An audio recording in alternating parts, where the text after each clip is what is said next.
Hello and welcome back दोस्तों। I hope कि आप सभी बहुत खुश और स्वस्थ होंगे। और आज का वीडियो जिस डिस्कशन के ऊपर बेसिस है वह सबसे ज्यादा जरूरी होगा 10th पास कैंडिडेट के लिए। ऐसा नहीं है कि सिर्फ वही 10th पास कैंडिडेट जो कि अभी पास आउट हुए हैं, या उनके लिए भी होगा जो करीब 45 ईयर तक के कैंडिडेट हों और वह सिर्फ 10th पास हैं, या उनके पास और भी कोई एजुकेशन होगी लेकिन वह 10th पास से रिलेटेड कुछ अपॉर्चुनिटी देख रहे हैं। क्योंकि अपॉर्चुनिटी बहुत सारी आती हैं और उसी से रिलेटेड काफी सारे क्वेश्चंस भी आते हैं जो यहां पर दिखाई दे रहा है। सबसे जरूरी 10th पास जॉब। 10th पास जॉब के लिए हमें कुछ अपॉर्चुनिटी चाहिए जिसमें एक बेटर अपॉर्चुनिटी हो या फिर एक बेटर सैलरी पैकेज हो। अगर आप 10th पास हैं और आपके पास कोई स्किल नहीं होती है तो फिर एक बेटर इनकम आना बहुत मुश्किल हो जाता है। और यह मैं नहीं बोल रहा हूं, यह एक यूनिसेफ की रिपोर्ट बोल रही है। यहां पर मैं आपको हिंदी और इंग्लिश में बता रहा हूं कि करीब 3/4 युवा जो हैं वो रोजगार के लिए कौशल की कमी होने के कारण एक प्रॉपर रोजगार नहीं पा पाते हैं। और यह काफी पुरानी अपडेट है, लेकिन इसी से रिलेटेड अगर आप देखें तो आज के टाइम पर क्वेरा पे भी इस तरीके के काफी सारे क्वेश्चंस पूछे जाते हैं कि 12th पास के बाद सबसे ज्यादा बिगेस्ट चैलेंज क्या होता है एक जॉब पाने के लिए। लेकिन जब यह क्वेश्चन पूछा जाता है तभी नीचे मेंशन है कि जब आप 10th में होते हैं और आगे की तरफ सोच रहे होते हैं तो आपके पास 3 लिमिटेड ऑप्शन होते हैं, यानी कि साइंस, कॉमर्स और ह्यूमैनिटीज का। और जब आप 12th में जाते हो तब आपके पास मल्टी ऑप्शन होने लगते हैं करियर के।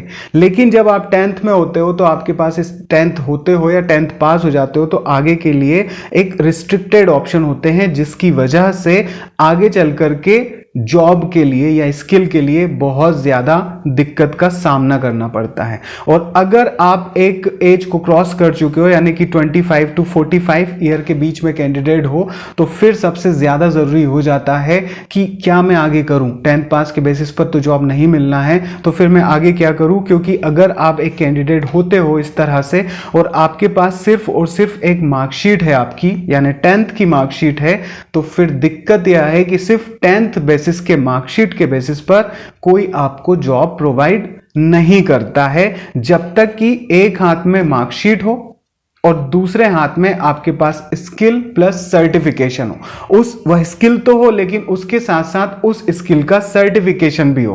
क्योंकि अगर आप 10th पास हैं और फ्रेशर हैं जीरो एक्सपीरियंस के साथ, तो वह बोलेगा कि आपको आता तो है काम, यानी आपको ऑटोकैड आता होगा, आपको ड्रोन उड़ाना आता होगा, आपको सोलर पैनल ठीक करना आता होगा, लेकिन हम आपको जॉब जब देंगे जब आपका स्किल सर्टिफिकेशन से भी शो हो, यानी काम करते भी आता हो और सर्टिफिकेट भी आपके पास हो। तो सबसे ज्यादा जरूरी चीज यह हो जाती है आज के टाइम पर जब एडवांस एरा चल रहा है, जहां पर जॉब के लिए जरूरी है आप 10th पास हैं लेकिन साथ में जॉब रिलेटेड स्किल आपके पास हो, जॉब से रिलेटेड स्किल आपके पास हो, उसका सर्टिफिकेशन भी आपके पास हो, और जिस जॉब के लिए आप अप्लाई कर रहे हैं वही स्किल आपको अच्छे से आना चाहिए। जितना आती है उतना अच्छे से आए, बाकी तो जॉब के थ्रू सिखाया जाता है, क्योंकि सब एडवांस चीजें हैं, रोज नया सीखने मिलता है। या जिस जॉब के लिए आप अप्लाई कर रहे हो उसमें 10th पास के साथ एक्सपीरियंस हो, आपको कुछ सालों का एक्सपीरियंस हो, 3 से 5 साल का एक्सपीरियंस हो जो 10th पास बेसिस पर आपने लिया है, या फिर डिप्लोमा आपके पास हो उस वर्क से रिलेटेड, तो फिर इजीली हो जाता है। अब यहां मैं इसीलिए इस तरीके की बात बोल रहा हूं क्योंकि कुछ ऐसे मेंशंस आए हैं, कुछ ऐसी अपॉर्चुनिटी आई हैं जो कि यह शो कर रही हैं डायरेक्टली कि आज का टाइम किस तरह से चल रहा है। जितनी भी मैंने आपको बातें कही हैं वह उसी या कुछ रिलेटेड अपॉर्चुनिटी से रिलेटेड है। जैसे कि NSDC जॉब एक्स की हम लोग बात कर लें, यह उसका लिंक है। आप लोग ध्यान रखिएगा, जितनी भी मैं आपको अपॉर्चुनिटी यहां पर बताऊंगा, चाहे कोई मैं जॉब मेंशन कर दूं या कोई स्किल को मेंशन कर दूं, कोर्स को मेंशन कर दूं, उसकी एक PDF लिंक रहेगी और वो PDF शीट मैंने अलग से बना रखी है, वह आपको डिस्क्रिप्शन के लिंक से मिल जाएगी या फिर मेरे टेलीग्राम व्हाट्सएप चैनल पे भी। तो जो मैं आपको बता रहा था कि NSDC जॉब एक्स पर एक जॉब आई जो कि अभी आज ही मेंशन हुई है, है, आज ही अपडेट हुई है, होम बेस्ड केयर गिवर की। अब ये इस तरीके की जॉब होती है जिसमें आपको आना चाहिए किसी बुजुर्ग इंसान की देखभाल करना। अगर हम इसकी जॉब में देखें तो यहां पर मेंशन है कि मिनिमम 10th पास चाहिए, 25 to 45 उसकी एज हो, फीमेल एंड मेल कैंडिडेट दोनों अप्लाई कर सकते हैं। 3500 यहां पर टोटल वैकेंसी है। इजराइल के लिए वैकेंसी है जो NSDC इंटरनेशनल से इजराइल के लिए भेजा जाएगा। अब यहां पर लिखा हुआ है कि अगर आपके पास मिनिमम 10th है तो भी आप के पास केयर गिवर कोर्स का कम से कम 990 आवर का OJT कोर्स का सर्टिफिकेट होना चाहिए और आपने वह ट्रेनिंग की हो जिसके थ्रू आपको nursing, physiotherapy, nurse assistant, midwifery, इस सब का वर्क आपको आना चाहिए। पहली चीज हो गई जो हम डिस्कस कर रहे थे कि सिर्फ आप 10th पास कैंडिडेट हो तो आपके पास उस जिस जॉब में आप अप्लाई कर रहे हो उस जॉब से रिलेटेड आपके पास स्किल होना चाहिए, वही यहां पर मेंशन है।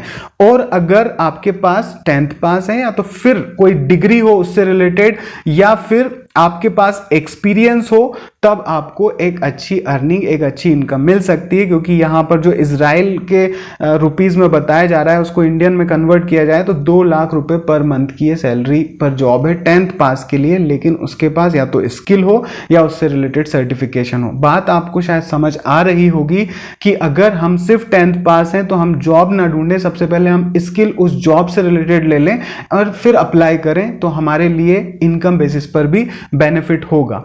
और अगर इसी से रिलेटेड हम इसी का एग्जांपल ले लेते हैं इस जॉब से रिलेटेड कि अगर आप एक केयर गिवर हैं, यानी कि आप देखभाल का काम कर रहे हैं बुजुर्ग से रिलेटेड, तो फिर इस तरीके के जो सर्टिफिकेशन है आपको हर कहीं से भी नहीं लेना है। आपको स्पेशलाइज्ड इंस्टीट्यूट जो अप्रूव्ड हो, NGO हो, वोकेशनल इंस्टीट्यूट होते हैं, हॉस्पिटल केयर एजेंसीज होते हैं, स्किल इंडिया के ट्रेनिंग सेंटर्स हैं, इग्नू जैसे संस्थान हैं जो होम बेस्ड हेल्थ केयर के सर्टिफिकेशन प्रोवाइड करते हैं, तो आप वहां से इन चीजों को लीजिए। ये तो मैंने कुछ ऑप्शन बताए हैं, ऐसे कई सारे ऑप्शंस होते हैं। और OJT के दौरान ये मेंशन है इंटरनेट पर, आप ध्यान रखिए कि आपको BP, temperature, pulse check, transfer mobility support, dressing, grooming, bathing सब कुछ आना चाहिए, तो आप एक बेटर जॉब के लिए अप्लाई कर सकते हो। क्योंकि ये सारी जॉब ही इंटरनेशनल होती हैं, कनाडा, ऑस्ट्रेलिया, UK, जर्मनी, और अभी हम जो देख रहे हैं वो इजराइल के लिए, जिसमें 6 to 8 मंथ तक के सर्टिफिकेट होते हैं। अब आज के टाइम पर आप लोगों को यह चीज ध्यान रखना पड़ेगी कि जॉब भी इस तरीके की निकल रही है। अगर आप, ये तो एक केयर गिवर से रिलेटेड जॉब है, देखभाल से रिलेटेड जॉब है, मेडिकल असिस्टेंट से रिलेटेड जॉब है, बट अगर आप एक टेक्निकल अपॉर्चुनिटी पर जा रहे हो और आपके पास सिर्फ 10th है, आपने कोई इंजीनियरिंग या MBA या मेडिकल इस तरीके के वर्क नहीं किए हैं, तो फिर यह जरूरी हो जाता है कि वह स्किल करना है जो आज के टाइम पे चल रही है। मैं जैसे आपको बताऊं, ड्रोन से रिलेटेड अगर हम बात करें, ड्रोन इंडस्ट्री सेक्टर का बताया जा रहा है कि 2030 तक $23 बिलियन की यह इंडस्ट्री हो जाएगी हमारे इंडिया में। यहां पर आपको एक ड्रोन पायलट के लिए भी आप सोच सकते हो अगर आप 10th पास हो, 10th पास ही लिमिटेशन है उसकी। या फिर अगर आप देखें एक रिपोर्ट के अकॉर्डिंग, अदानी हो गया, टाटा पावर हो गए या वारी इंजीनियर्स हो गए, सबसे ज्यादा अप्लाई कर रहे हैं, इन्वेस्ट कर रहे हैं सोलर में या रिन्यूएबल एनर्जी सेक्टर या ग्रीन एनर्जी सेक्टर में।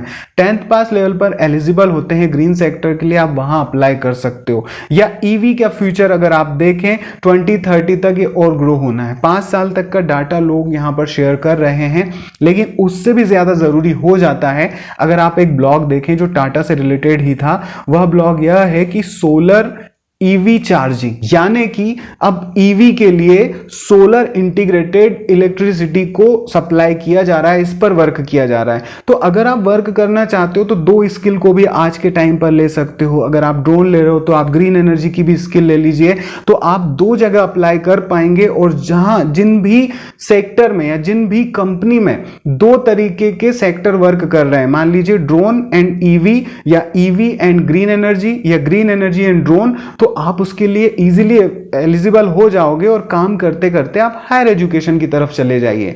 यह आज के टाइम पर एक 10th पास कैंडिडेट को करना चाहिए, चाहे वो जस्ट पास आउट हो, फ्रेशर हो, या उसके पास कुछ एक्सपीरियंस हो, या उसने कोई डिग्री वगैरह कर लिया, डिप्लोमा, उसको यह चीज ध्यान रखना चाहिए। यह अपॉर्चुनिटी है, इनमें जितनी भी मैंने डिस्कशन किए हैं वो सारी अपॉर्चुनिटी आपको एक PDF लिस्ट में मिल जाएगा, वहां पर लिंक होगा, लिंक डिस्क्रिप्शन में है इस PDF की, और आपको वहां वहाँ पर मुझसे रिलेटेड कुछ मुझसे बात करना हो, डिस्कशन करना हो, ईमेल, मेरा टेलीग्राम, व्हाट्सएप, सबकी लिंक आपको इसी पीडीएफ में मिल जाएगी। जल्दी से कमेंट कीजिए कि आप क्या सोच रहे हैं अपने करियर एजुकेशन के बारे में, उसको भी डिस्कशन में लेकर के जरूर आएंगे। All the best, bye bye and take care दोस्तों। वीडियो अच्छा लगा है तो लाइक जरूर कीजिएगा।